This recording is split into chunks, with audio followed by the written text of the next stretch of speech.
warahmatullahi wabarakatuh. Bertemu lagi dengan Ustazah Fiko. Semoga anak-anak Ustazah dalam keadaan sehat walafiat ya. Pelajaran kali ini kita akan membahas tentang ketabahan Nabi Muhammad dalam berdakwah.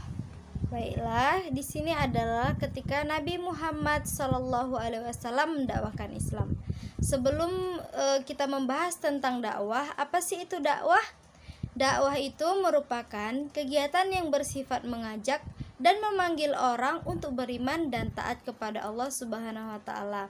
Jadi itu merupakan suatu dakwah yang dilakukan oleh Nabi Muhammad SAW. Islam adalah agama yang benar dan sempurna. Islam adalah agama Allah Subhanahu wa taala. Allah mengutus Nabi Muhammad untuk menjadi teladan yang baik bagi umat manusia. Tetapi ketika Nabi Muhammad berdakwah, dakwah Islam tidak langsung diterima oleh umat manusia pada saat itu.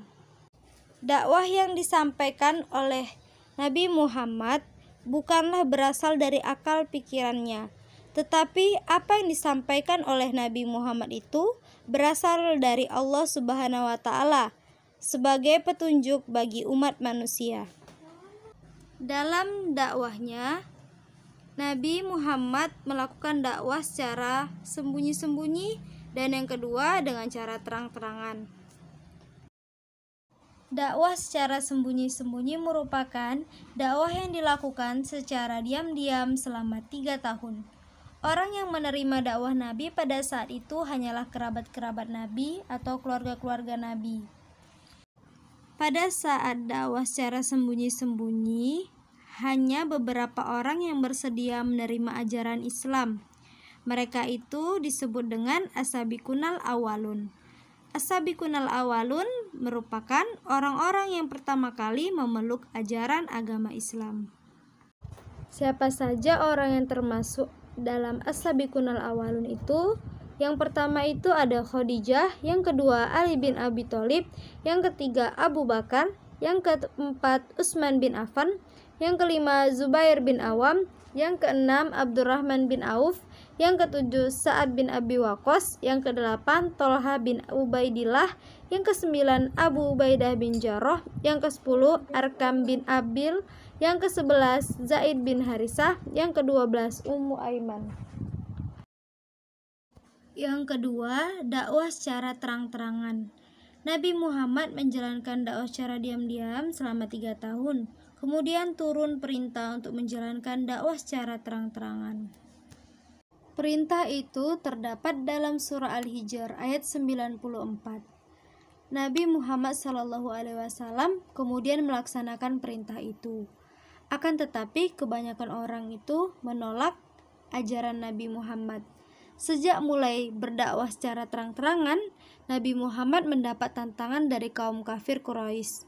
Walaupun mendapat tantangan seperti itu, tetapi Nabi Muhammad tidak putus asa. Makin besar tantangan yang datang, makin banyak pula orang yang masuk Islam. Oleh karena itu, Nabi Muhammad terus bersemangat dalam melaksanakan dakwahnya. Faktor-faktor yang mendorong kaum kafir Quraisy menentang dakwah Nabi Muhammad SAW. Kaum kafir Quraisy menggunakan berbagai macam cara untuk menghentikan dakwah Nabi Muhammad. Ada beberapa faktor yang menyebabkan kaum kafir Quraisy menentang dakwah Nabi. Ada 5 faktor yang menyebabkan kaum Quraisy menentang dakwah Nabi Muhammad. Yang pertama itu persaingan berebut kekuasaan. Kaum Quraisy tidak dapat membedakan antara kenabian dengan kekuasaan.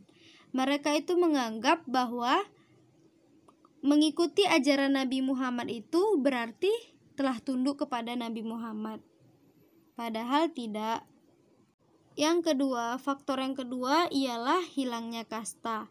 Ajaran Islam yang dibawa oleh Nabi Muhammad SAW memandang sama antara kedudukan seseorang. Orang yang paling mulia adalah orang yang paling bertakwa kepada Allah. Alasan inilah yang membuat kaum bangsa Quraisy menentang ajaran Islam. Mereka itu takut kehilangan kekuasaan serta takut usaha dagangannya akan merugi apabila mengikuti ajaran Nabi Muhammad. Faktor yang ketiga ialah takut akan hari kebangkitan. Salah satu ajaran Islam adalah mempercayai adanya hari berbangkit. Gambaran seperti ini menurut kaum kafir Quraisy sangat kejam. Oleh karena itu, mereka menolak ajaran Islam.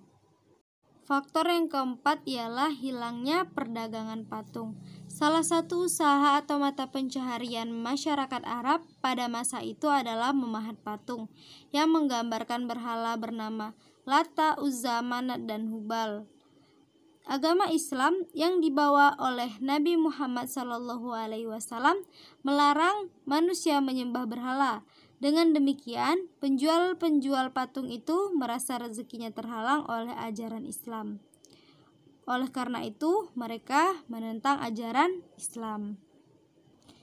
Faktor yang kelima adalah larangan taklid kepada nenek moyang.